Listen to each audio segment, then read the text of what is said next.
শান্তি চুক্তি লঙ্ঘন করে ফিলিস্তিনের গাজায় ইসরায়েলি বাহিনীর বর্বর হামলার প্রতিবাদে নীলফামারীর ডোমারে সর্বস্তরের মুসলিম জনতার আয়োজনে বিক্ষোভ মিছিল ও সমাবেশ অনুষ্ঠিত হয়েছে। ২১ মার্চ পবিত্র জুমার নামাজ শেষে উপজেলা শহরের বাটার মোড় থেকে একটি বিক্ষোভ মিছিল বের হয়ে ডোমারের প্রধান সড়ক প্রদক্ষিণ করে। পরে বিক্ষোভকারীরা সমাবেশে মিলিত হন। সমাবেশটি সঞ্চালনা করেন বৈষম্য বিরোধী ছাত্র আন্দোলনের জেলা সদস্য অর্ণব আহমেদ আলিফ।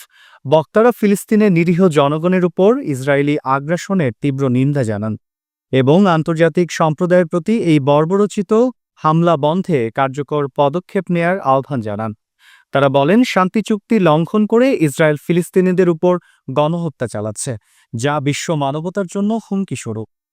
আল্লাহ জালিম হায়না ইসরায়েলকে হালাক করে দাও। আল্লাহ তাদের আস্ফালন বন্ধ করে দাও, তাদের দৌরাত্ম খতম করে দাও।